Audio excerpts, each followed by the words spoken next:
जय हिंद दोस्तों। Point break by RSI YouTube channel पर आप सभी का बहुत बहुत स्वागत है। आज हम बात करने वाले जनरल नॉलेज के मोस्ट इंपोर्टेंट टॉपिक संविधान सभा की। संविधान सभा से अक्सर परीक्षाओं में एक ना एक नंबर का प्रश्न पूछा जाता रहा है। तो आज हम बात करेंगे संविधान सभा का गठन कैसे हुआ, किसकी सिफारिश पे हुआ, कितने सदस्यों ने इसमें भाग लिया था तथा इसकी कितनी बैठकें हुई थी। इसके अलावा हम बात करेंगे कि संविधान सभा में कौन कौन सी समितियां थीं तथा उनके अध्यक्ष कौन थे। यहाँ से प्रश्न बनने की संभावना हमेशा एग्जाम में बनी रहती है, तो आप सभी लोग इस वीडियो को बहुत ध्यान से देखिए। वीडियो के लास्ट में मैं आपसे एक क्वेश्चन भी पूछूंगा जिसका आंसर आपको कमेंट बॉक्स में बताना है। शुरुआत करने से पहले अगर आपने अभी तक इस चैनल को सब्सक्राइब नहीं किया है तो प्लीज आप लोग इस चैनल को सब्सक्राइब कर लीजिए, क्योंकि मैं लगातार इसी तरह के वीडियोस लाता रहता हूँ जो आपकी स्टडी में बहुत ही महत्वपूर्ण होंगे। तो चलिए स्टार्ट करते हैं आज का वीडियो। आज का हमारा पहला प्रश्न है, भारत के संविधान के निर्माण के लिए संविधान सभा का विचार सर्वप्रथम किसने प्रस्तुत किया था। विचार पूछा गया है कि सर्वप्रथम संविधान सभा के लिए विचार किसने दिया था। तो इसका जो सही आंसर हो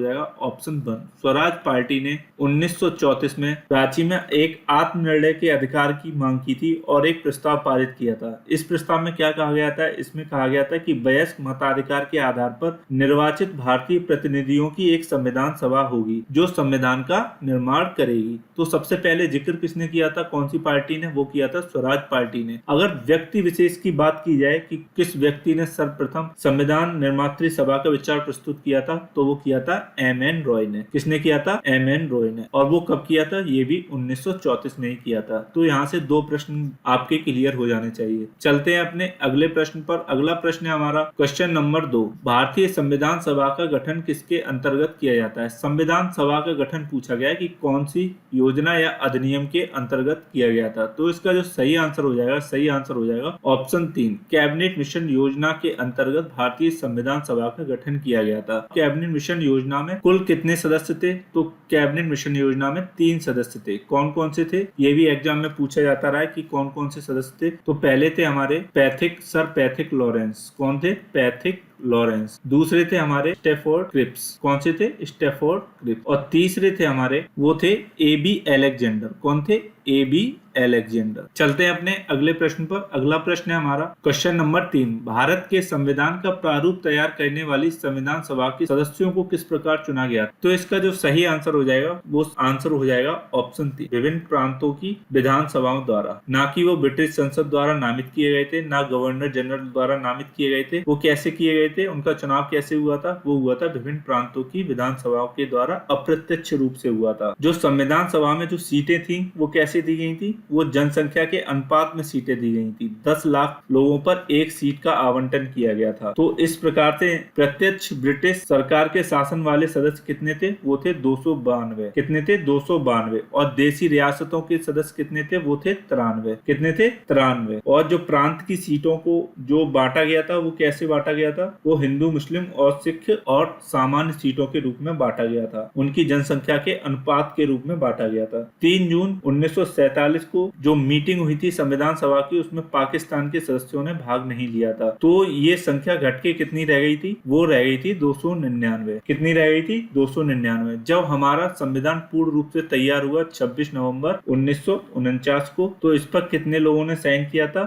उसमें से किया था 284 लोगों ने साइन किया था। और एक प्रश्न और पूछा जा सकता है कि संविधान सभा में अनुसूचित जातियों के सदस्य की संख्या कितनी थी? तो वो कितनी थी? 28। कितनी थी? 28। तो ये भी हमको पता होना चाहिए। चलते हैं अपने अगले प्रश्न पर। अगला प्रश्न है हमारा क्वेश्चन नंबर 4, संविधान सभा के अस्थायी अध्यक्ष कौन थे? पहले अस्थायी अध्यक्ष पूछे गए हैं। तो इसका जो सही आंसर हो जाएगा ऑप्शन 1 डॉक्टर सच्चिदानंद सिन्हा संविधान सभा के पहले अस्थायी अध्यक्ष थे। अगर स्थायी अध्यक्ष की बात की जाए तो वो कौन थे? वो थे डॉक्टर राजेंद्र प्रसाद। ये कैसे थे? ये स्थायी अध्यक्ष थे। कौन? Doctor Rajendra Prasad. Doctor B R. Ambedkar कौन थे? तो ये प्रारूप समिति के अध्यक्ष थे। कौन थे? प्रारूप समिति के अध्यक्ष। प्रारूप समिति में डॉक्टर बी.आर. अम्बेडकर के अलावा 7 और सदस्य थे। प्रश्न पूछा जा सकता है कि डॉक्टर बी.आर. अम्बेडकर कौन सी समिति के अध्यक्ष थे? तो वो थे प्रारूप समिति के। इसमें कितने लोग थे? 7 अन्य सदस्य और एक डॉक्टर बी आर अम्बेडकर मिलाकर टोटल 8 सदस्य थे। चलते हैं अपने अगले प्रश्न पर। अगला प्रश्न है हमारा क्वेश्चन नंबर 5, भारतीय संविधान सभा की स्थापना कब की गई? स्थापना कब की गई से क्या मतलब है? इसका ये मतलब है कि भारतीय संविधान सभा की पहली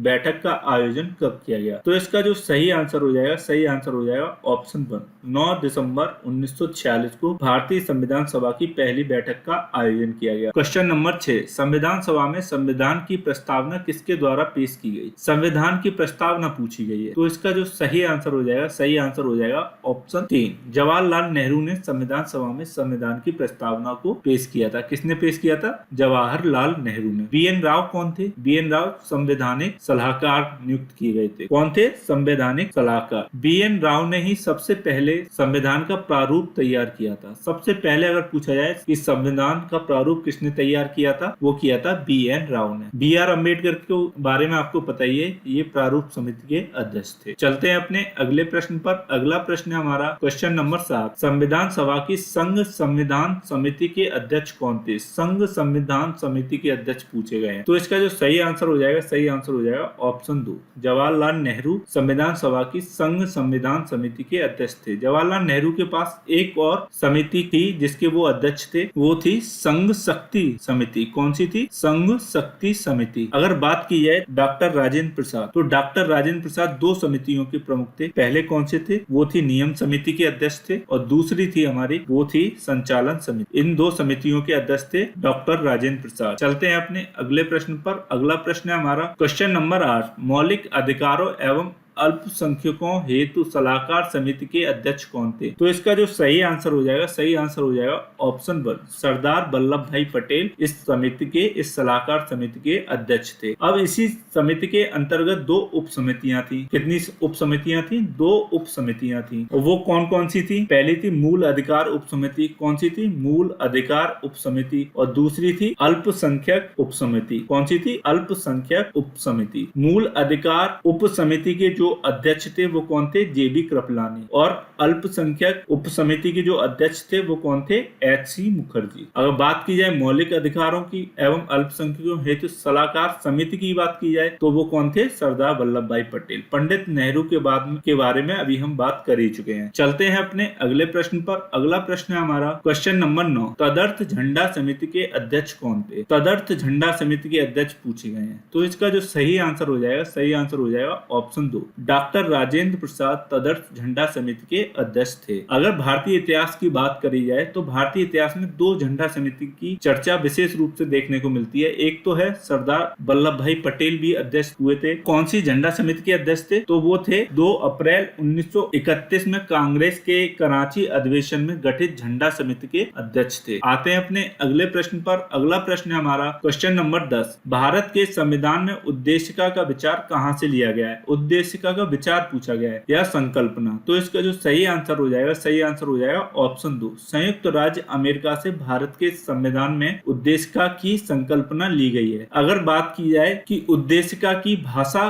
कहां से ली गई है, तो भाषा की बात की जाए तो वो ली गई है ऑस्ट्रेलिया के संविधान से। आते हैं अपने अगले प्रश्न पर। अगला प्रश्न है हमारा क्वेश्चन नंबर 11, न्यायिक पुनरावलोकन की व्यवस्था पाई जाती है। न्यायिक पुनरावलोकन यानी कि पुनः समीक्षा की व्यवस्था किन देशों में पाई जाती है? तो इसका जो सही आंसर हो जाएगा वो हो जाएगा ऑप्शन सी, भारत में भी न्यायिक पुनरावलोकन की व्यवस्था पाई जाती है और संयुक्त राज्य अमेरिका में भी। तो इसका जो सही आंसर होना चाहिए वो कौन सा हो जाएगा? ऑप्शन सी, उपयुक्त दोनों। चलते हैं अपने अगले प्रश्न पर। अगला प्रश्न है हमारा क्वेश्चन नंबर 12, भारत में समवर्ती सूची की संकल्पना कहां से ली गई है? समवर्ती सूची की पूछ लिया गया है यहाँ पर। तो इसका जो सही आंसर हो जाएगा, सही आंसर हो जाएगा वो हो जाएगा इनमें से कोई नहीं। कौन सा? None of the. तो फिर जब इनमें से कोई नहीं है तो इसका सही आंसर क्या हो जाएगा? वो हो जाएगा ऑस्ट्रेलिया। ऑस्ट्रेलिया से समवर्ती सूची की संकल्पना ली गई है। कहां से ली गई है? ऑस्ट्रेलिया से। तो ये थे आज के हमारे प्रश्न। अब चलते हैं कल के प्रश्न पर जो कि आपसे पूछे गए थे। कल का प्रश्न था हमारा प्रकाश संश्लेषण की क्रिया में उत्पाद है। उत्पाद पूछा गया था कि क्या उत्पाद है? तो इसका जो सही आंसर हो जाएगा, सही आंसर हो जाएगा ऑप्शन 2,